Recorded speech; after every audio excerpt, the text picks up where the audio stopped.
क्या आपने कभी गौर किया है कि जब आप खुशी के चरम पर होते हैं, तभी अचानक कोई उदासी आपको घेर लेती है? या जब आप पूरी तरह टूट चुके होते हैं, तभी आशा की एक नई किरण दिखाई देती है? यह महज इत्तेफाक नहीं है, यह ब्रह्मांड का सबसे शक्तिशाली और रहस्यमयी नियम है, विपरीत का नियम। जैसे समुद्र में ज्वार के बाद भाटा आना तय है और पूर्णिमा के बाद अमावस्या का आना निश्चित है, वैसे ही हमारे जीवन की हर परिस्थिति, चाहे वो सुख हो या दुख, बीमारी हो या स्वास्थ्य, एक चक्र में घूमती है। लेकिन इस चक्र का केंद्र क्या है? इसका उत्तर है शून्य। शून्य ही वह परम शक्ति है जहां से हम आए हैं और जहां हमें विलीन होना है। आज के इस विशेष सत्संग में हम उस रहस्य की परतें खोलेंगे जिसे समझे बिना मनुष्य जीवन भर मानसिक तनाव और अहंकार की बेड़ियों में जकड़ा रहता है।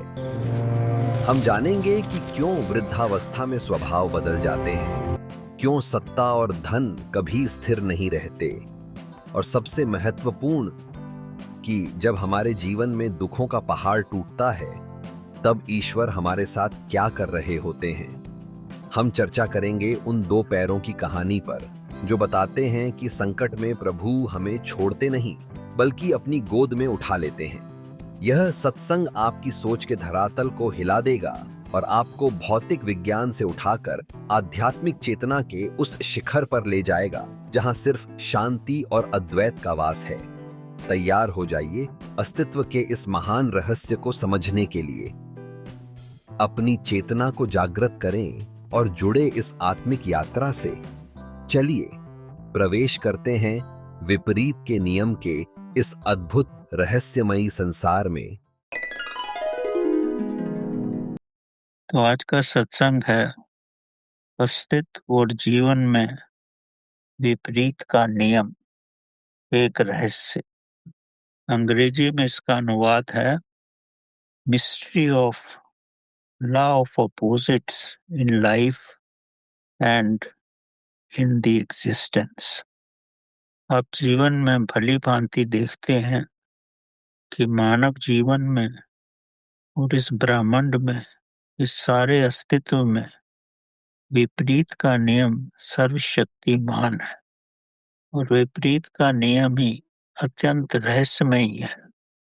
जीवन के हर स्थल पर इसका आप अनुभव करते हैं और ये बड़ा ही प्रभावशाली है। अगर आप स्वयं ध्यान की गहरी अवस्था में जाएं, तो आप आभास कर सकते हैं कि सारा ब्रह्मांड विपरीत के नियमों के अनुसार ही चलता है। मनुष्य का सारा जीवन और हमारे चारों तरफ जो संसार है, ये विपरीत की धारणाओं के अनुसार ही चलता है। इस ब्रह्मांड की उत्पत्ति शून्य से हुई है। आपको भली भांति आभास होना चाहिए, दो विपरीतों के मिलने से ही शून्य आती है। शून्य ही सबसे सर्वशक्तिमान है। इसीलिए हर पद्धति, हर मनुष्य शून्य की ओर अग्रसर होता है। इसलिए अग्रसर होता है क्योंकि शून्य ही इसका मौलिक उद्गम बिंदु है। विस्तार के बाद अंत में इस ब्रह्मांड को शून्य में ही समा जाना है। इसी कारणवश अगर आप अपनी बुद्धि की गहराई से समझो कि इस ब्रह्मांड में, इस सारे विश्व में, हमारे जीवन में दो प्रकार की शक्तियां काम करती हैं। एक सकारात्मक शक्ति है और दूसरी नकारात्मक शक्ति। जीवन भर इन दोनों शक्तियों का ही परस्पर विरोध चलता रहता है ताकि दोनों एक दूसरे को संतुलित कर सकें और अंतिम परिणाम शून्य ही हो। ये सब इसलिए होता है कि ब्रह्मांड का रूप शून्य ही है। ब्रह्मांड में शून्य ही विद्यमान है। दूसरे रूप में समझो कि हम सब शून्य से ही उत्पन्न हुए हैं और अंत में इस शून्य में ही विलीन हो जाएंगे। अंतिम अवस्था शून्य ही रहेगी, क्योंकि ये सारा ब्रह्मांड एक शून्य है और शून्य से ही सब उत्पत्ति हुई है। यही प्रकृति का, नियति का, ब्रह्मांड का और जीवन का यही दैविक नियम है। अब हम इसको विस्तार से समझने का प्रयत्न करेंगे। प्रकृति में आप सरलता से अनुभव कर सकते हैं कि ग्रीष्म काल के बाद इसके विपरीत शीतकाल आता है। गर्मी अधिक हो तो वर्षा हो जाती है, वर्षा हो तो गर्मी बढ़ जाती है। विपरीत स्थिति पैदा करके नियति शून्य ही स्थापित करती है, ताकि परिणाम स्वरूप सब शून्य ही रहे। प्रतिदिन रात के बाद दिन होता है और प्रतिदिन दिन के बाद रात आती है। सब एक दूसरे के विपरीत चलता है, ताकि अंतिम फल शून्य ही रहे, परिणाम स्वरूप सब कुछ शून्य ही रहे। प्रकाश और अंधकार दोनों ही एक दूसरे के विपरीत चलते हैं। जीवन में प्रकाश और अंधकार का खेल चलता रहता है। आप सब जानते हैं, पूर्णिमा के बाद अमावस आती है, अमावस के बाद फिर पूर्णिमा आती है। पूर्णिमा और अमावस का चलन एक दूसरे के साथ सदैव के लिए चल रहा है। सब कर्म से ही चलता रहता है। दोनों ही एक दूसरे के विपरीत हैं। यही विपरीतता का नियम है। पूर्णिमा में चांद पूर्ण होता है और अमावस्या में शून्य अवस्था में होता है। समुद्र में भी ज्वार भाटा आता रहता है। जब ज्वार आता है तब लहरों का स्तर ऊपर हो जाता है और जब भाटा आता है तो ये स्तर नीचे हो जाता है। ये सब नियमानुसार चलता रहता है। ज्वार भाटा चंद्रमा के प्रकाश पर ही निर्भर करता है। ज्वार पूर्णिमा में आता है और भाटा अमावस्या में आता है। हर साल पतझड़ में पेड़ों के पत्ते गिर जाते हैं और फिर वर्षा ऋतु, शीतकाल और मौसम बदलने से फिर पत्ते आ जाते हैं। ग्रीष्म काल में बसंत के बाद नए पत्ते आते हैं। प्रकृति में सब एक दूसरे के विपरीत नियमों से ही चलता है, एक के बाद दूसरा और फिर पहला। यही विपरीत का नियम है, ताकि संतुलन हो सके। जब नाव चलती है तो नाव के दो पतवारों के चलने से ही नाव आगे बढ़ती है। एक पतवार पानी का बहाव दाईं ओर करती है और दूसरी पतवार बाईं ओर करती है। इस तरह पानी के दाएं और बाएं झटके से नाव आगे बढ़ती है। यही न्यूटन का भी थर्ड लॉ का नियम है। यही सृष्टि का भी नियम है और यही विकास में आगे बढ़ने का नियम है। जीवन में भी सुख दुख ऐसे ही आते हैं, ताकि व्यक्ति आगे बढ़ सके। अब हम दूसरी अवस्था देखें कि मानव जीवन में क्या होता है। मानव जीवन में विपरीत का नियम क्या है। मानव जीवन में जन्म के बाद मृत्यु आती है और मृत्यु के बाद फिर नया जन्म होता है। कुछ भी चिरस्थायी नहीं है। कृष्ण भगवान का भी जन्म हुआ और उन्होंने भी समय आने पर संसार छोड़ा। हर व्यक्ति के जीवन में बाल अवस्था के बाद जवानी आती है और फिर वृद्ध अवस्था आती है। इसी प्रकार जीवन का वृत्त चलता रहता है। जीवन का पहिया ऐसे ही घूमता है। हर व्यक्ति के जीवन में सुख आता है और फिर दुख आता है। यही सुख दुख और दुख सुख की विपरीत श्रृंखला चलती रहती है। पहिए के अनुसार ही जीवन भर यही सब चलता है। कुछ भी स्थायी नहीं रहता।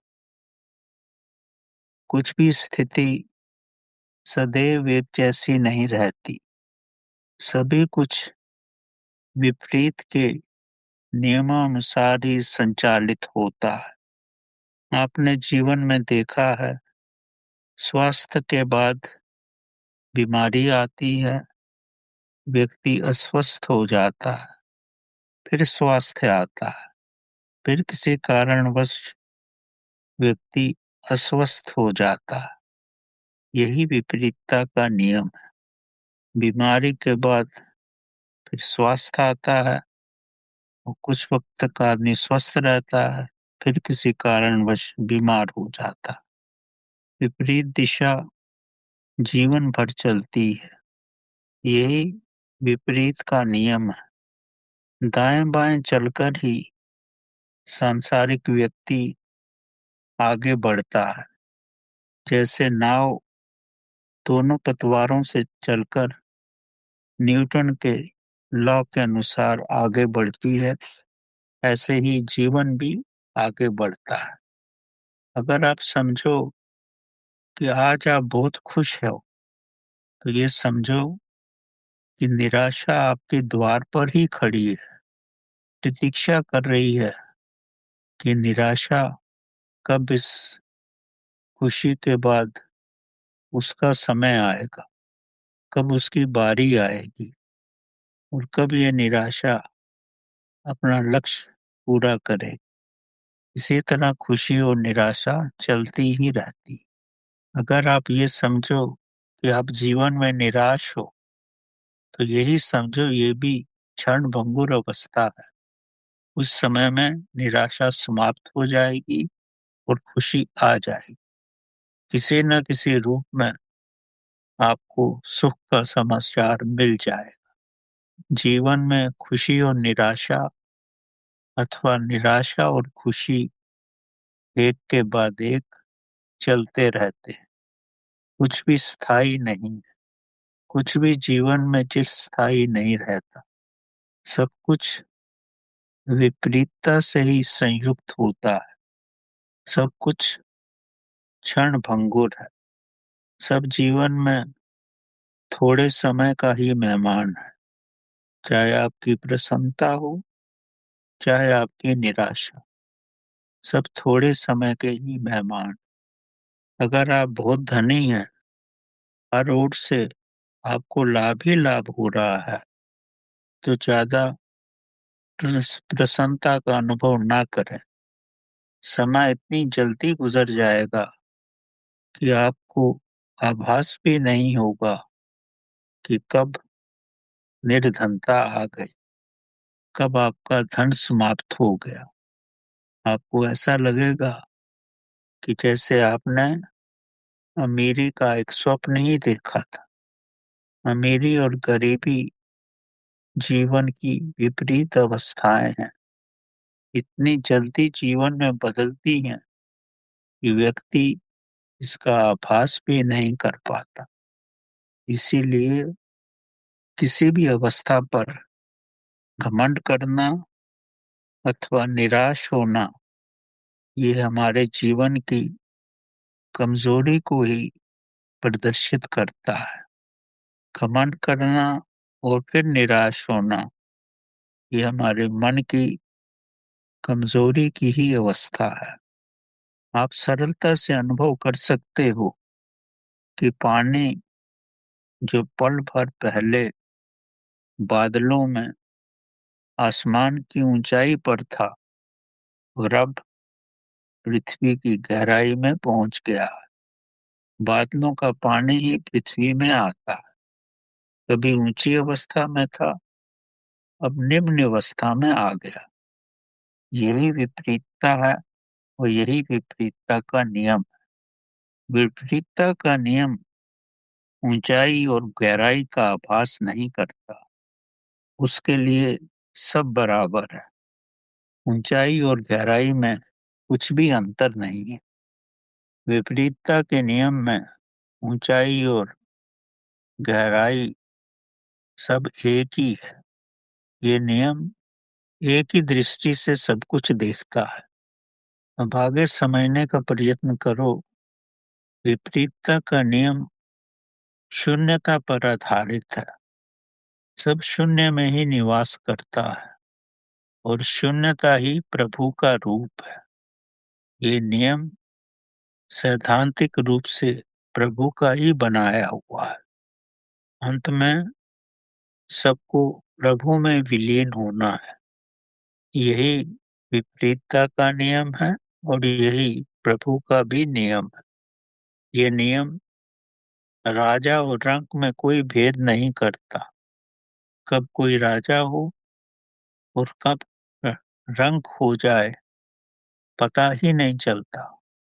विपरीतता के लिए सब बराबर है। यही नीति का भी नियम है।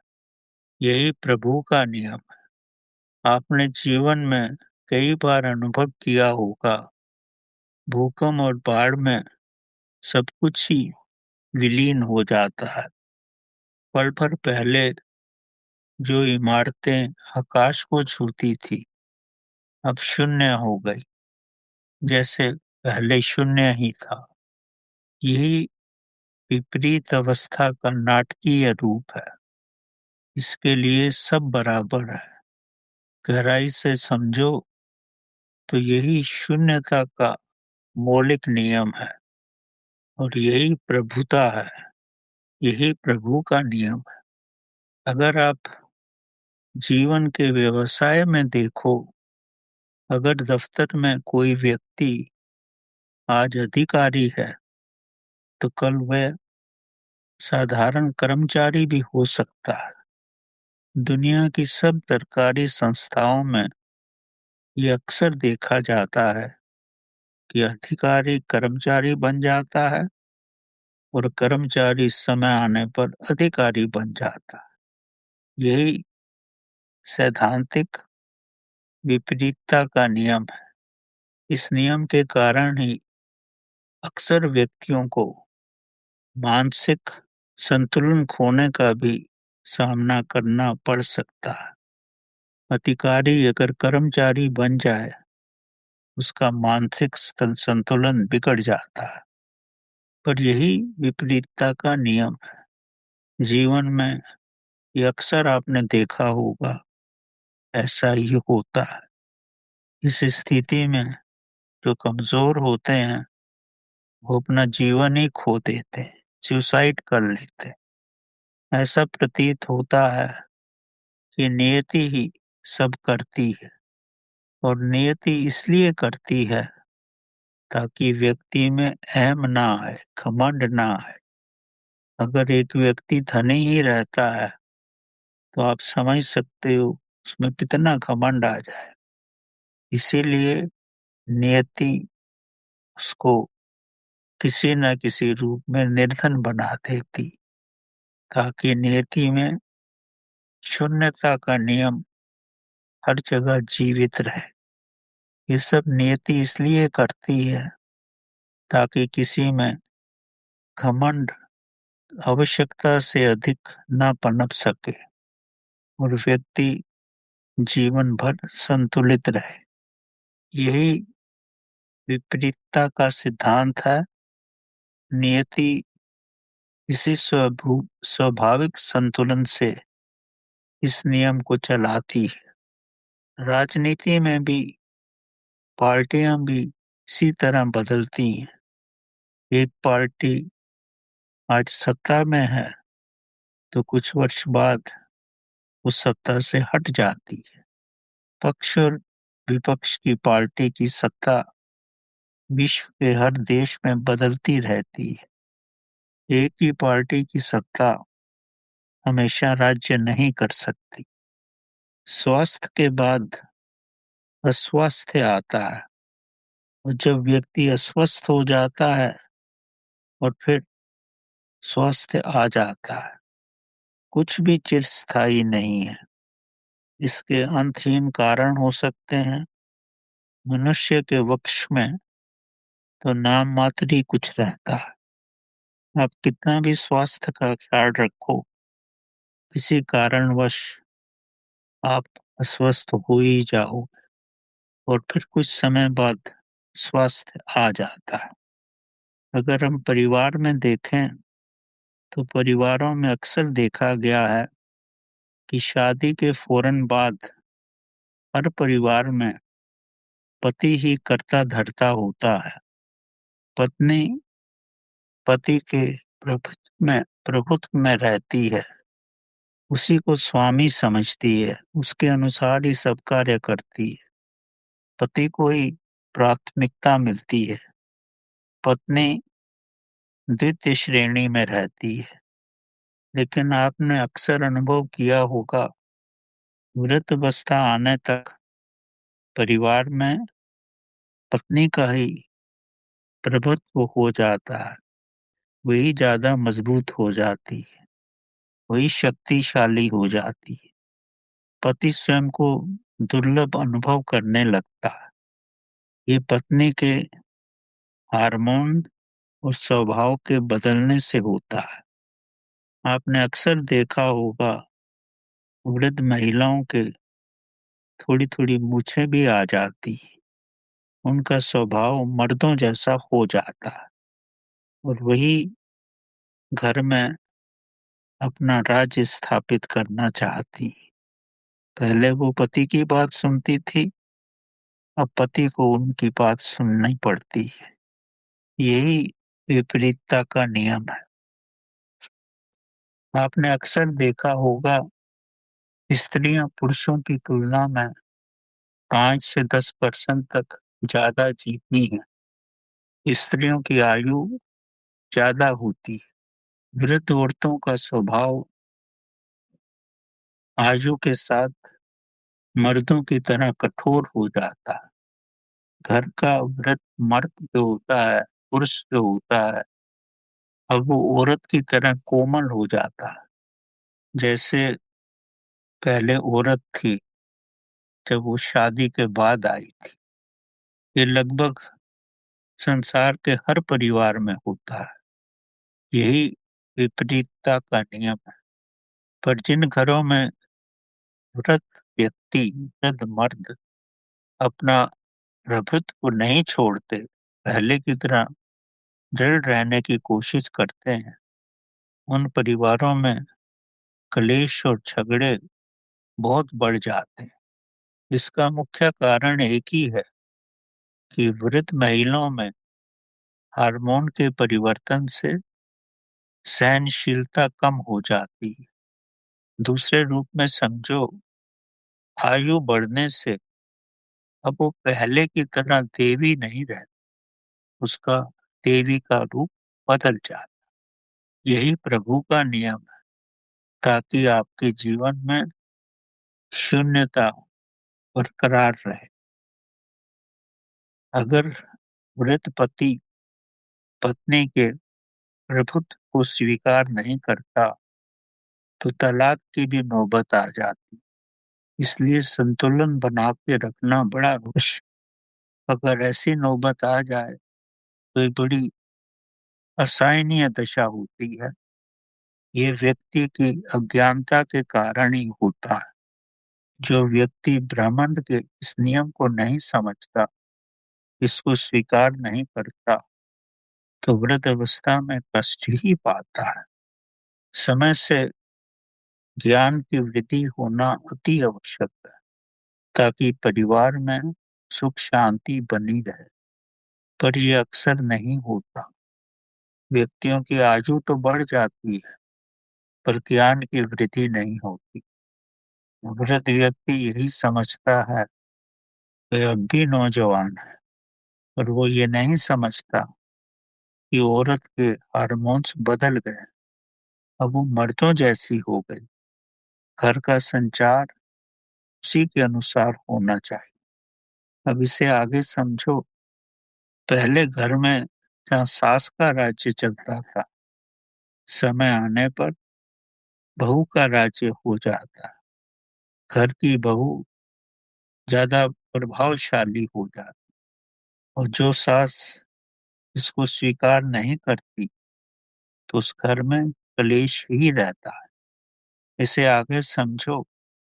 पहले घर में पिता के कहने से सब चलता था, अब पुत्र का पूर्ण अधिकार हो जाता है।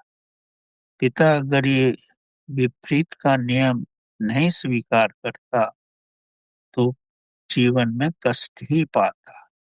जहां भी इस विपरीत के नियम को नहीं समझा गया, वहां परिवार समय से टूट जाते। इस नियम का समझना अत्यंत आवश्यक है, और ये सब ज्ञान से ही आता है। अपनी कठोरता और अज्ञान के वश व्यक्ति विपरीत के दैविक नियम को स्वीकार नहीं कर पाता। समय से जीवन में ज्ञान का होना, ज्ञान का आविर्भाव होना अति आवश्यक है। अब हम इसके बहुत सारे कारणों को भी अध्ययन करने का प्रयत्न करेंगे। सबसे प्रमुख ये होता है कि व्यक्ति को समय से अपने आत्मज्ञान की वृद्धि करनी चाहिए। समय से ज्ञान का विकास होना अति आवश्यक है। ज्ञान की वृद्धि चेतना के विकास से होती है। मानसिक विकास से तो केवल पदार्थ का ज्ञान बढ़ता है, भौतिक ज्ञान बढ़ता है, लेकिन चेतना के विकास से व्यक्ति समझ जाता है कि दूसरे का स्वभाव कैसे बदलता है, कैसे जीवन बदलता है, और कैसे जीवन में रहना चाहिए। अगर केवल भौतिक विज्ञान ही बढ़े तो व्यक्ति में घमंड और अहम बढ़ जाता है। अगर आप समाज में देखो, अधिक शिक्षित व्यक्ति जिनमें भौतिक ज्ञान ज्यादा हो जाता है, उनमें अहम प्रतिदिन बढ़ जाता है। अपने अहम के कारण उनमें निर्मलता नहीं रहती। जब भौतिक ज्ञान बढ़ता है, अगर आध्यात्मिक ज्ञान पर कुछ भी ध्यान न दिया जाए तो उनमें बुद्धि विकास नहीं होता। ऐसे व्यक्ति और ऐसी महिलाएं अक्सर आध्यात्मिक ज्ञान से शून्य ही रहती हैं, क्योंकि उनका भौतिक मानसिक विज्ञान तो बहुत बढ़ गया है, पर उनका आंतरिक विज्ञान नहीं बढ़ा है। इसीलिए एक दूसरे से रुष्ट रहते हैं, झगड़ते रहते हैं, और अपने परिवार का सत्यानाश कर डालते हैं। ऐसे दंपति और ऐसा समाज सृष्टि के विपरीत नियमों को नहीं समझता और कष्टपूर्ण जीवन ही व्यतीत करता है। ऐसे परिवार में पति पत्नी एक दूसरे की कमियां ही निकालते रहते हैं।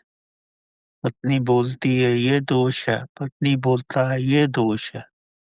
एक दूसरे का दोष निकालते हुए आपस में रुष्ट रहते हैं, और अंत में कुछ भी गलत कर बैठते हैं, अलग हो जाते हैं, और इससे भी कोई भयंकर कार्य कर सकते हैं। इससे परिवार में बच्चों का भविष्य भी समाप्त हो जाता है, माता पिता को भी कष्ट होता है, और उनका सारा स्वर्गीय जीवन, जो ऐश्वर्यपूर्ण जीवन था, वो अब नरक में बदल जाता है। कि जब व्यक्ति केवल भौतिक ज्ञान का विकास करता है, आध्यात्मिक ज्ञान को नहीं समझता, जब वो आध्यात्मिक ज्ञान को नहीं समझता तो विपरीतता के नियम को भी नहीं समझता और घमंड में आकर अपना परिवार समाप्त कर लेता है। अब इसकी क्या विधि है? व्यक्ति क्या करे?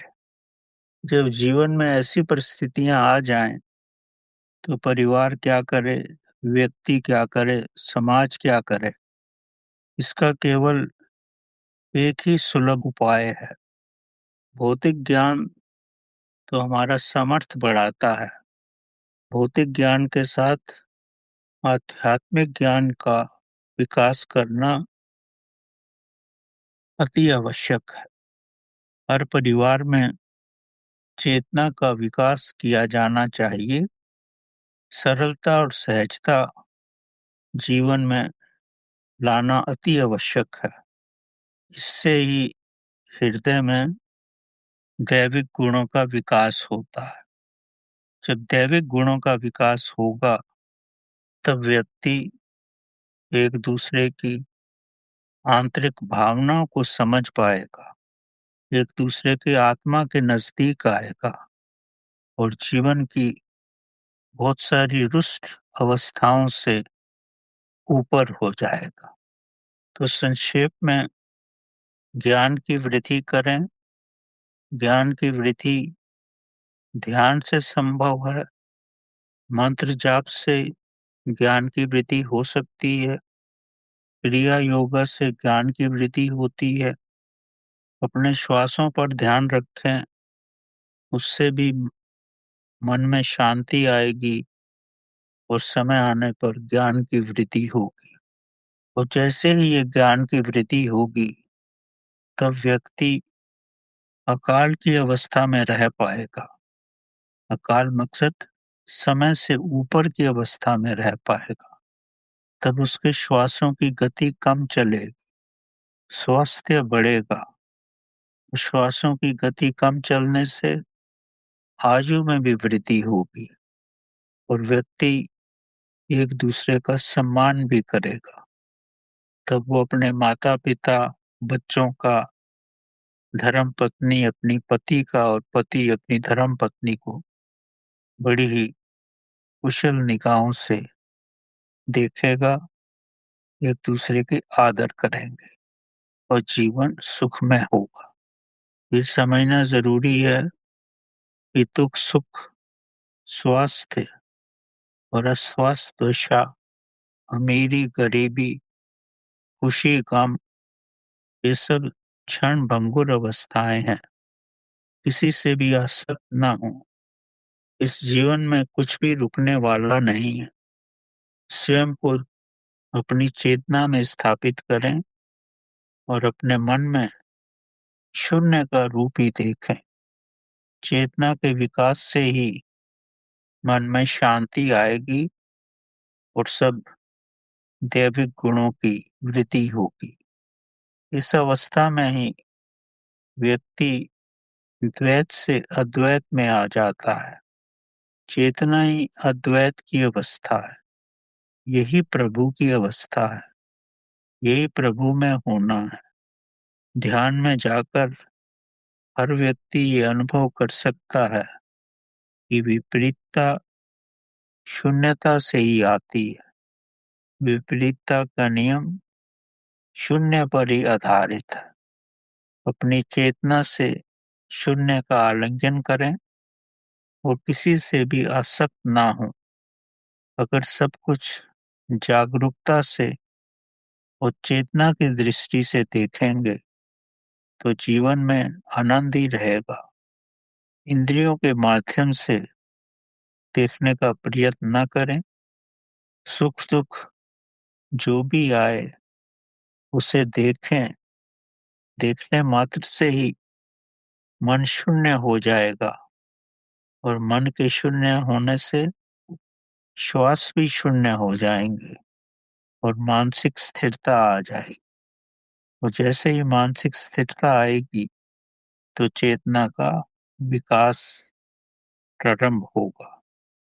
चेतना में जागरण में रहकर सब कार्य जागरूक अवस्था में अगर करने का प्रयत्न करेंगे, बच्चों को भी वही सब सिखाएंगे तो जीवन के हर पहलू पे आनंद का अनुभव होगा और परिवार सब संकटों से, लगाव से और आसक्ति से ऊपर उठ जाएगा।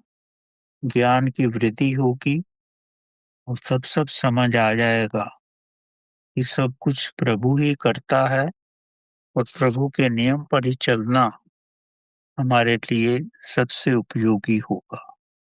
और विपरीतता के नियम को जितनी गहराई से समझोगे तो जीवन की अंतिम अवस्था बड़े सुख और शांति से गुजार सकोगे।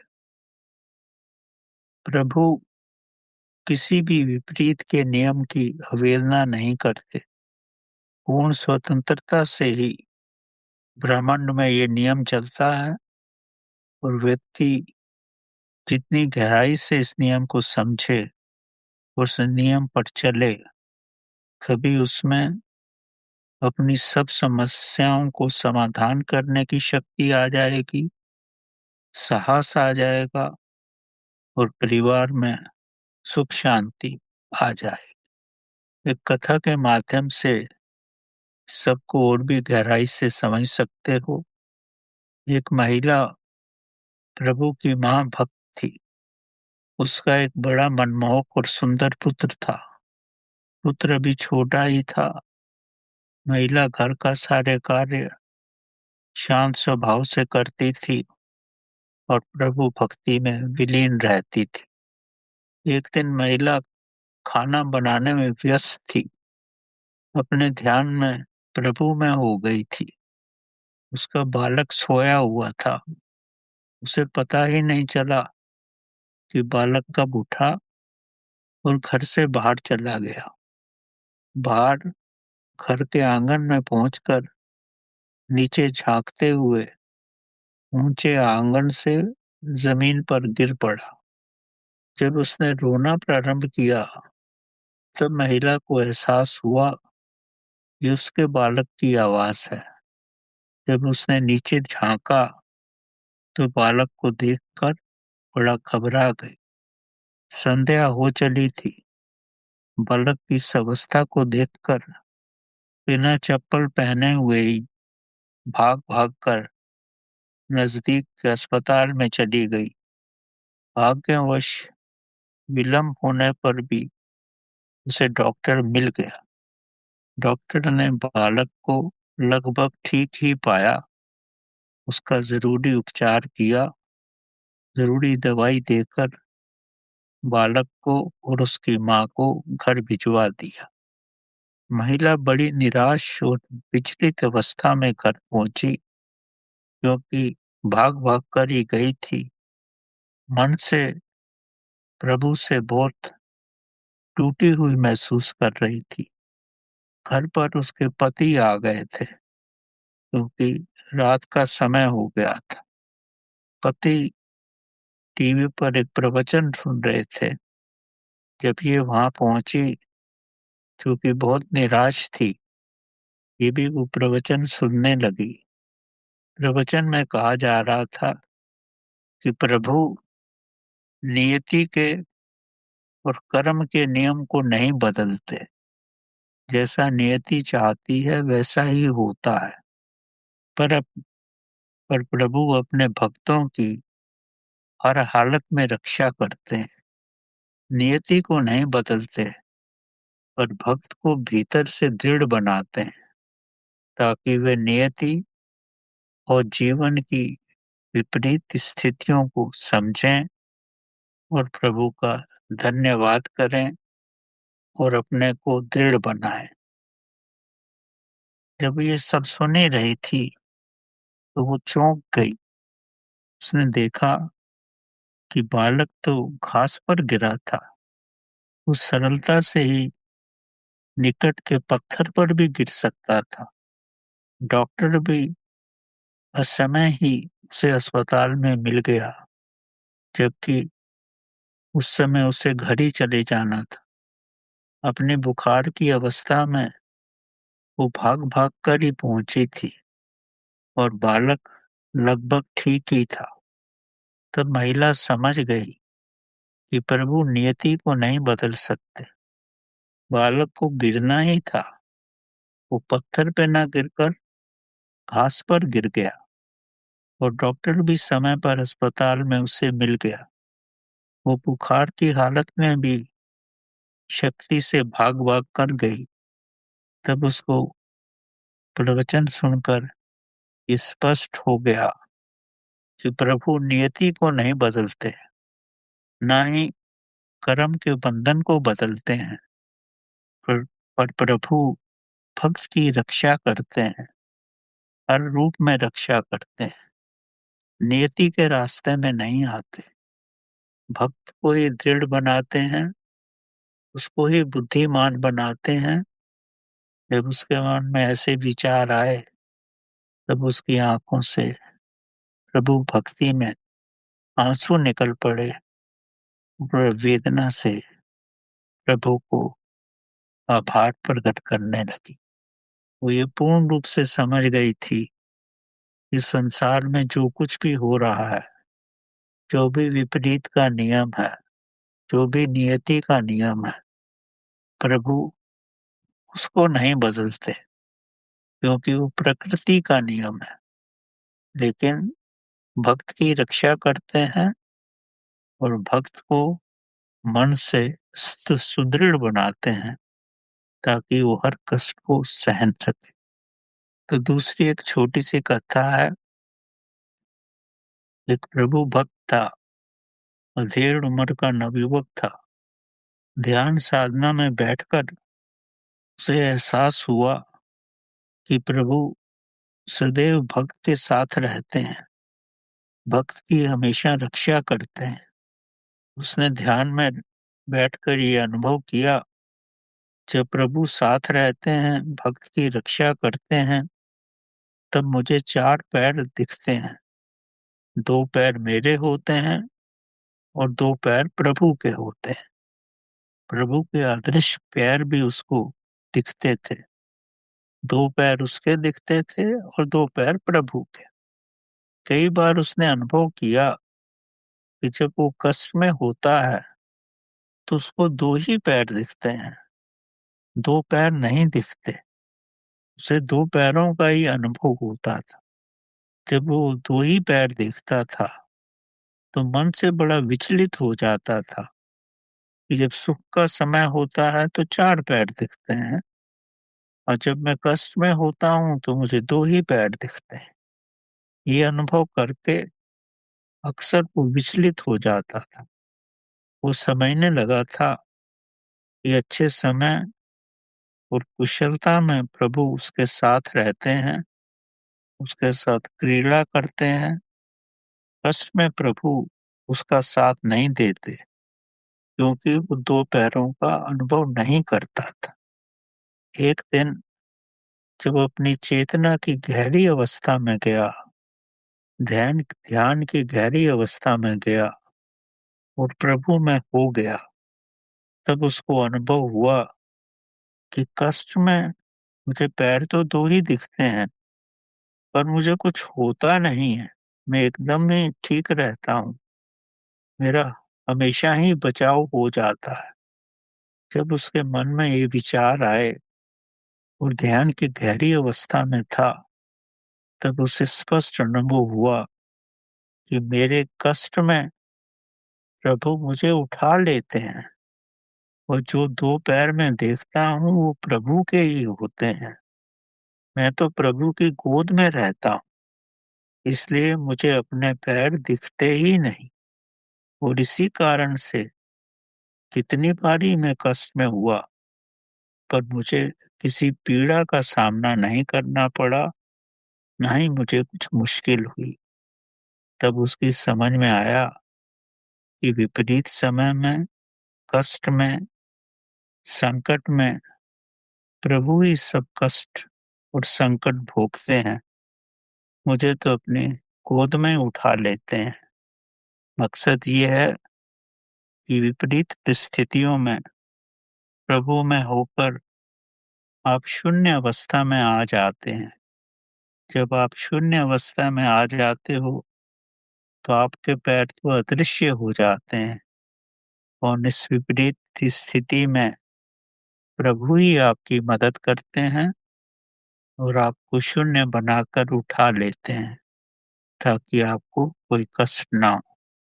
तो प्रभु हर रूप में अपने भक्तों की रक्षा करते हैं।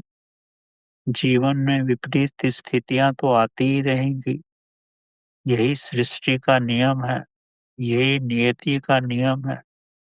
प्रभु इस नियम को नहीं बदलते। सुख दुख तो जीवन में आएंगे ही, कभी आप धनी होंगे, कभी निर्धन होंगे, पर परमात्मा के साथ अगर आप लगे हुए हैं, तो परमात्मा आपको विपरीतता के नियम से ऊपर रखेंगे, आपको समय से ऊपर रखेंगे, अकाल में रखेंगे और हर रूप में आपकी रक्षा करेंगे। विपरीतता के नियमों को नहीं बदलेंगे, पर आपको दृढ़ बनाएंगे, आपकी रक्षा करेंगे, आपको स्वावलंबी बनाएंगे। यही प्रभु का नियम है। इसलिए हमें स्वयं की चेतना का विकास करें। वो चेतना का विकास ही हमको दृढ़ संकल्प देता है और प्रभु मिलन में हमारे साथ एक हो जाता है। धन्यवाद।